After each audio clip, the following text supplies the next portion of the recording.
A virtude da prudência, é engraçado a gente começar sobre ela. Dentro do linguajar tomista, ela é considerada a rainha das virtudes, porque sem ela você não consegue ter nenhuma das outras, né? Já que ela é a reta razão aplicada ao agir, né? Mas olha o ponto. A gente pode falar que há um entendimento distorcido sobre prudência. Quando a gente pensa hoje em homem prudente, as pessoas falam que o homem é um homem medroso, né?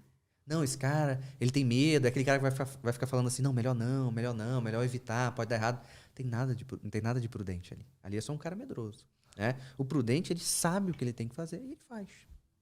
E as consequências? Faz parte, né? Entende? Ou seja, sei lá, se você tem que defender alguém, é prudente que você defenda, né? Não que você saia correndo e deixe aquela pessoa ali. Mas vai ter consequência pra você? Claro que vai. A vida tem consequência o tempo inteiro, pô. Se botar um hambúrguer pra dentro, tem consequência. Você tá fazendo dieta, você botar um hambúrguer pra dentro, tem uma consequência. Vai ter que queimar esse hambúrguer, não é isso?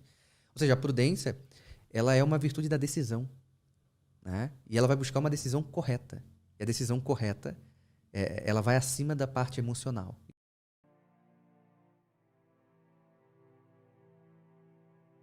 Fala só quais são as virtudes. Tá, isso, um ponto importante. Temos aqui 4 virtudes, que são as famosas virtudes cardeais. Prudência, justiça, fortaleza e temperança. Vamos dizer que essas são 4 virtudes, são como pilares, ok? Nesses pilares, vão ter, sei lá, plantas garradas nesses pilares que são virtudes também. Por exemplo, você falou da coragem. A coragem está dentro da virtude da fortaleza. Entendi. Tá? Sobriedade está dentro da temperança. Tá? Justiça, a gente pode falar da sinceridade, né? Que a gente daqui a pouco tem que explicar o que seria sinceridade, porque senão o pessoal tá, né? Vou ser sincero. Sabe aquela... É um mito que a pessoa acha que sincero tem bom coração, né? Só porque é sincero, né? Não. Então, a sinceridade está dentro da justiça, mas existe uma sinceridade que a gente pode chamar de perfeita. Prudência, por definição, é a reta razão aplicada ao agir. Olha que Santo Tomás é bem definidor, né? É uma definição dele, né? Tá, o que significa isso? Reta razão aplicada ao agir. Vamos lá. Reta razão, eu sei o que eu tenho que fazer. Aplicado ao agir, faço. Isso parece óbvio, não parece? É óbvio. Agora me fala o seguinte, quanto que você faz isso na prática? Quanto que as pessoas vivem isso? Eu sei o que eu tenho que fazer e faço.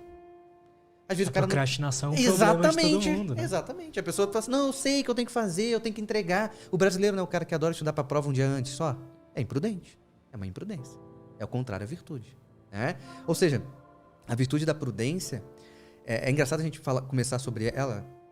Dentro do linguajar tomista, ela é considerada a rainha das virtudes, porque sem ela você não consegue ter nenhuma das outras, né? Já que ela é a reta razão aplicada ao agir, né? Mas olha o ponto. A gente pode falar que há um entendimento distorcido sobre prudência. Quando a gente pensa hoje em homem prudente, as pessoas falam que o homem é um homem medroso, né? Não, esse cara, ele tem medo, é aquele cara que vai ficar falando assim, melhor evitar, pode dar errado. Não tem nada de prudente ali. Ali é só um cara medroso, né? O prudente, ele sabe o que ele tem que fazer e ele faz. E as consequências? Faz parte, né? Entende? Ou seja, sei lá, se você tem que defender alguém, é prudente que você defenda. Não que você saia correndo e deixe aquela pessoa ali. Mas vai ter consequência pra você? Claro que vai. A vida tem consequência o tempo inteiro, pô. Se botar um hambúrguer pra dentro, tem consequência.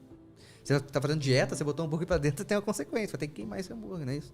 Ou seja, a prudência, ela é uma virtude da decisão, né? E ela vai buscar uma decisão correta.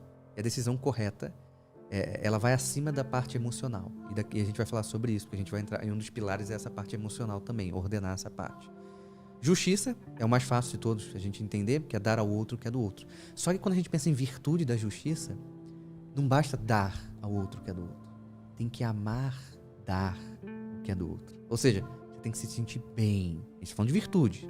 Você pode fazer um ato de justiça com a cara feia, amarrada, mas quando a gente pensa em virtude, você tem que amar aquela oportunidade. De repente alguém te pede dinheiro na rua, você tem que amar essa oportunidade de você estar podendo ajudar alguém que não tem nada, pô. E às vezes você pensa assim, mas sei lá o que esse cara vai fazer com esse dinheiro. Cara, você já pensou em você naquele estado, assim? Já parou pra pensar em um dia você sendo mendigo? Entende? Eu não consigo pensar, nunca vivi nessa condição, pô. Dormir sujo, fedendo na rua, com fome. Eu não sei o que é isso. Eu queria que alguém não me negasse R$1, R$2, entende? Então, é dar ali pensando realmente, pô, que bom que eu posso ajudar esse cara aqui de alguma maneira, entende? E ponto. Né? Eu não vou ser babado do cara, né? Não, vou te dar o dinheiro aqui, mas você tem que comprar lá o todinho, não pode ser a caixa. Aí, pô, não tem esse controle. Mas beleza. Temos a justiça como esse elemento de fazer o que precisa ser feito, no sentido de dar ao outro o que é do outro. mas com alegria. E dar ao outro o que é do outro não é só material. Ah, você tá com sede, vou te dar um copo d'água. Não. Dar ao outro o que é do outro, vamos lá. Você é filho, você tem uma mãe, você tem um pai, como você pode dar a eles o que é deles? Sei lá, respeito. Seu marido, respeitar a tua esposa. Você é pai, educar os teus filhos. Né? Ou seja, a dinâmica da justiça está envolvida em tudo quanto é lugar. Você trabalha, né? Quantos brasileiros fingem que trabalham de segunda a quinta e sexta trabalham menos ainda para sair para sexto? Isso é uma puta injustiça. Só que o que acontece? O cara faz isso quanto tempo?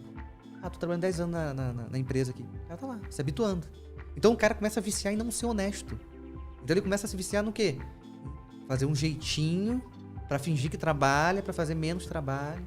Aí daqui a pouco vai chegar esse cara no consultório. Né? Ah, não consigo lidar com meu chefe, me cobra demais. Tipo, ué, você que faz de menos e tá acostumado com isso e não sabe vencer, né? Então é uma falta de justiça, por exemplo. Né? A justiça não entra só numa dinâmica de justiça social. Eu não gosto muito de falar, não acho que seja um problema, mas fica focado nela. Você trabalha direito? Você trabalha com honestidade? Você trabalha com amor ali? Se dedica 100%? Você esconde informações? Pois é. Entende? Então, assim, é essa a questão. Isso é justiça. Beleza. Fortaleza. Vamos pra Fortaleza. Santo Tomás vai falar que o principal ponto da Fortaleza não é atacar. É resistir. E esse ponto é interessante. Por quê? Porque quando a gente pensa numa fortaleza, vamos pensar num castelo medieval. Uma fortaleza, ela não ataca ninguém, né? Ela só tá lá protegendo os invasores de entrarem naquele castelo. Ponto. Quando a gente traz isso para a dinâmica humana, a finalidade da fortaleza não é o sofrimento. A finalidade da fortaleza é a realização de um bem que é difícil de ser alcançado. Isso a gente tem o tempo inteiro, né? Mas o ponto é, eu descer aqui e comprar um refrigerante qualquer, eu não preciso de fortaleza. É fácil. Eu tenho o dinheiro aqui, a padaria tá ali, eu compro. Mas se eu pensar em, eu tenho que terminar um doutorado, é um bem que é difícil de ser alcançado, eu vou ter que me dedicar mais, etc. Ou seja, eu vou então resistir para que aquele bem difícil seja alcançado. Se a gente pensar na época de faculdade, né? Ah, hoje não vai dar pra sair esse final de semana que eu tenho que estudar. Ou seja, você resiste os ataques emocionais que você tá doido pra ir sair com os amigos, tal, porque você tem que estudar. E você fica ali. É uma dinâmica prática da fortaleza, por exemplo. Né? Então, a fortaleza tem muito mais esse elemento de suportar. Só que como a finalidade não é o sofrimento, porque se a finalidade da fortaleza fosse o sofrimento, seríamos todos masoquistas. Né? Não. Ela não tá ali para sofrer. Ela tá ali para o bem. Né? Assim como uma mãe que tem que acordar de madrugada, exausta do filho de primeira viagem, ela tem que ter uma baita fortaleza ali. Por quê? Porque ela tá cansada. Ela pode estar sofrendo, inclusive. Mas o que ela faz? Ela levanta, vai lá, vê que seu filho tá com fome, se tá sujo, etc. É um ato de fortaleza. Porque ela sabe enfrentar o que ela precisa enfrentar naquele momento, o cansaço, por exemplo, para a realização de um bem, que é difícil, que no caso é cuidar daquela criança.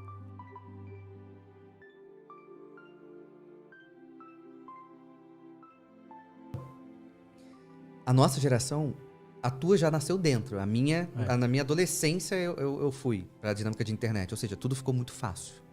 Certo? Pensa numa dinâmica, na minha época, sei lá, quarta série, terceira série, se eu tivesse que apresentar um trabalho sobre o leão da África, eu tinha que ir na biblioteca do colégio, abrir o livro do leão da África, estudar sobre ele, ter uma referência só bibliográfica e tal. Hoje você escreve leão da África. Você vai ouvir 50 milhões de documentários no YouTube, você tem algum streamer aí de assinatura que vai ter 500 mil livros, se você quiser um livro em grego, você vai achar, em japonês você vai achar. Ou seja, é tudo muito fácil. E essa facilidade, sem você se comprometer, no sentido de resistir um pouco a ela, porque a gente precisa resistir um pouco, porque é muito fácil. E é muito agradável, entende? É muito agradável. Eu posso chamar a Siri aqui e falar, Siri e tal, ela vai me dar. Se eu não resistir, ela vai me habituando a essa vida. Entende? Ela vai se habituando. Calma aí. É tudo fácil. Então, quando vem algo difícil... Algo difícil incomoda, né? E às vezes esse difícil nem é tão difícil. Imagina gravar um curso antes. Hoje em dia é só ligar a câmera e sentar na cadeira. E é um curso que você sabe. Entende? Ponto? Você conhece já. Às vezes não é nenhum conteúdo que você tem que estudar do zero, tá? Às vezes é um conteúdo que você já conhece. Então, é só sentar e fazer. Só que por conta das coisas estarem tão fáceis, o fácil parece difícil, né? O que é um pouco mais difícil parece muito difícil. Sim, e eu digo mais, essa falta de fortaleza, ela é um problema para tudo. Porque o que você tá falando aí do curso, por exemplo, a gente tá falando do seu dever. Quando você fala assim, aula atrasada, é o seu dever. Nada mais do que isso. A gente não tá te cobrando acima da coisa, entende? É só o seu dever. Você vai lá e vai gravar as coisas que são o seu dever. E isso acontece nas famílias, no trabalho. Ah, tem muito trabalho. Cara, é seu trabalho. E aí? Né? Uma pessoa me perguntou no Instagram ontem, né? Eu adoro dar aula, mas tá exaustivo a minha profissão.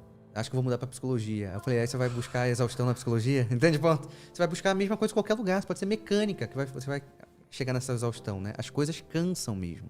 Só que qual é o ponto? A gente começa a buscar uma lei do menor esforço. Eu sou muito contrário quando a gente começa a olhar o homem de uma forma muito animal, né? Ah, eu fujo o animal foge da dor e busca o prazer. Tem uma dinâmica de adaptação. Cara, eu sou mais do que um rato, entende? Nós somos mais do que um labrador. Nós podemos podemos nos sacrificar por algo. Só que qual o ponto? Quando nós temos uma geração de muita facilidade, e facilidade significa prazer super estimulado, né? Ou seja, quantas pessoas hoje passam por uma grande dificuldade que é escolher uma série ou um filme no Netflix? Entende? Porque é muita opção. É muita opção. Antigamente, eu sou da época da locadora, cara. Você ia na locadora, você olhava atrás da caixa da fita, de repente perguntava, cara, chegou esse filme aqui, é bom, hein? Assiste. E você tinha experiência com aquilo. Pra mim, o problema não é nem ter muita opção. Pra mim, o Netflix da vida, o Amazon Prime. O problema pra mim é que há uma dificuldade de conexão. Ou seja, você tá assistindo, parei, vou olhar a janela aqui. Entende o ponto? Você para com algo que é uma experiência. Um filme é uma experiência. Mesmo que seja uma experiência ruim, mas é uma experiência. Então as pessoas meio que perderam a paciência de interagir com uma determinada experiência. Aí você vai ver nas redes sociais, o Instagram, o TikTok, tudo começou a ficar muito reduzido. Eu até brinco com a minha turma da especialização, na primeira aula, ao vivo, foi a inauguração da especialização, eu cheguei pra eles e falei assim, vocês estão proibidos de mexer na velocidade da minha aula. Falei pra eles. E aí dentro da plataforma não dá pra fazer mesmo. Aí eu vou explicar por quê. Porque se você me ouvir em 1.5, não sou eu mais que tô dando aula, porque eu não falo na velocidade 1.5. Então você tá indo pra uma outra dinâmica. Tudo bem, não tô falando que é proibido você avançar, eu não tô falando. Mas poxa, a pessoa tá estudando um curso que tem uma intensidade, que tem uma profundidade, adapte-se ao ritmo da coisa. É normal.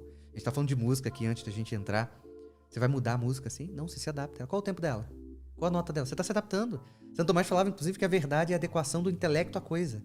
A vida é uma certa adequação mesmo. Quando eu falo do dever, você tem que se adaptar ao seu dever.